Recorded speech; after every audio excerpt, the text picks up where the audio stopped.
Welcome back to Communion of Saints. The saint that Father Lavelle and I will talk about now is Blessed Marie Rose Durocher. She was born in 1811, died in 1849. What was going on at the same time in her life?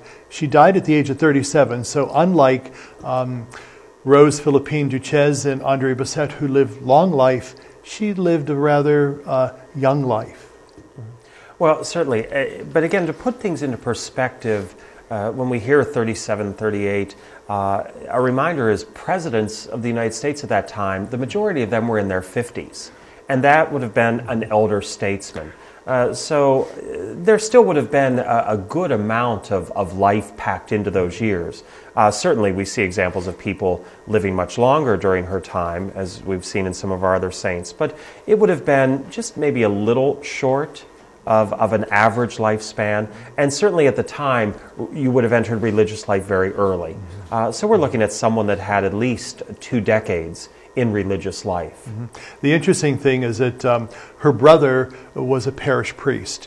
She came from a family of 10 children, and she was one of the younger girls, and so she had basically been mentored by her brother, who was a priest.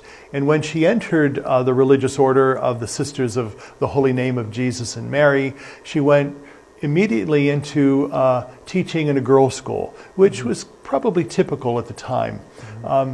I'm wondering what would have gone on in her life and at the time in Canada during this moment in her existence, and what she was probably thinking and teaching, and what would have been going on maybe in the lives of those young girls that she was ministering to.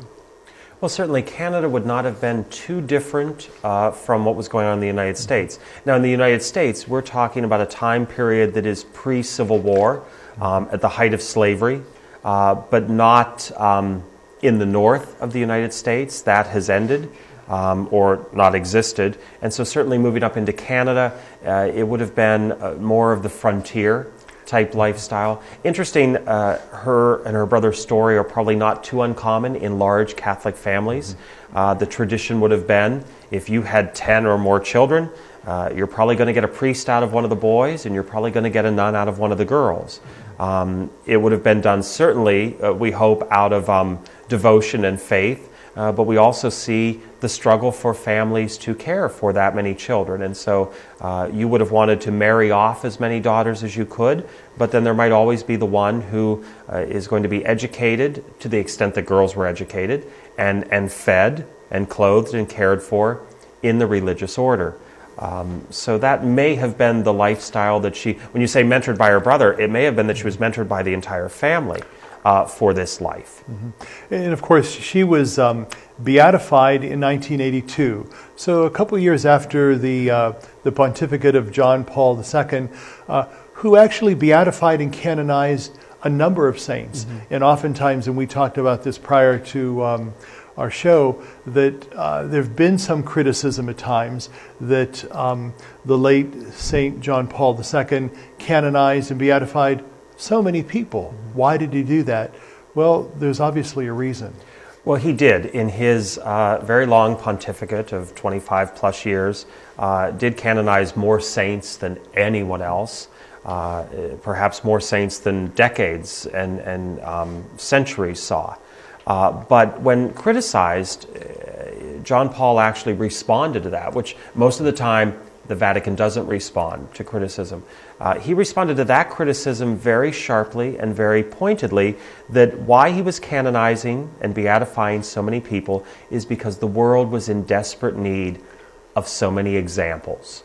And so I think it is very interesting that John Paul, he was not unique in this, but the magnitude in which he did it, looking at every part of the world.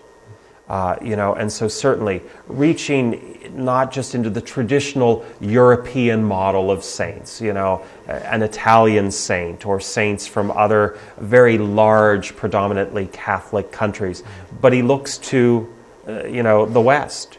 He looks to the United States, he looks to Canada, he then looks, as some others had started to do, like Paul VI, he looks into Africa and India and even into South America. So it is this global perspective of church that John Paul is trying to present, and examples of every walk of life too. Now certainly she was a sister, but he looks at lay people, he looks at married couples, he looks at a variety of people, not just that model of bishop and martyr, that would have been the old pattern for many of our early saints. So he looks at her humble life and says, this is a life worth emulating. Let's talk a little bit about her life as an example to the girls whom she taught. As we talked about Brother Andre, or Saint Andre, earlier on, he was a lay brother who hopefully nurtured vocations among young boys to become a lay brother as well. And hopefully in her life, she ministered to young women who accepted the call. And let's talk about that whole sense of a vocation, how important it is that we nurture that in the same way that her brother, her family probably nurtured her vocation, how families and people of faith nurture one another's vocation. Well, and it's so true, to first show a contentment and a happiness, a joy in your vocation is what's going to attract the most people to begin discerning a vocation. I don't think we'd be discussing her among the number of beatified or canonized if she did not exude that joy and that peace with the Lord, and then to model it for the girls. Recognizing that what was education for girls in Canada in the first half of the 1800s? Certainly it would have been to educate many, hoping they would join the religious order. But for those who didn't join the religious order, the education would not be what we think perhaps of, a girls' boarding school where they learn reading, writing, arithmetic. Part of it would have been learning how to be a wife, how to be a mother, how to survive in society, how to care for the house. It would have been, yes, they would have learned things so that they could grow in their intellect, but a large part of that education of the time would have also been what we might have think as a very ramped up home economics, to find your vocation. If your vocation was to be a religious sister, she could educate them in that way. If it was to be a wife and a mother, she would educate them in that way. And certainly to give them an intellect, but we can't fool ourselves into thinking that she was educating an academy of future parliamentary members.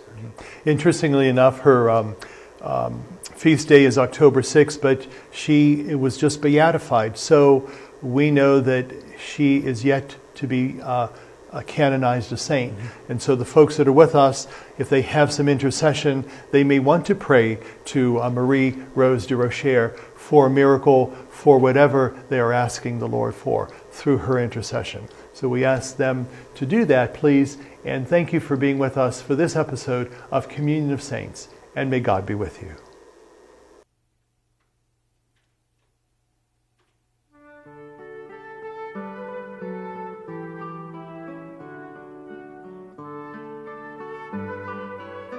The Communion of Saints was a production of CTNY, the Catholic Television Network of Youngstown.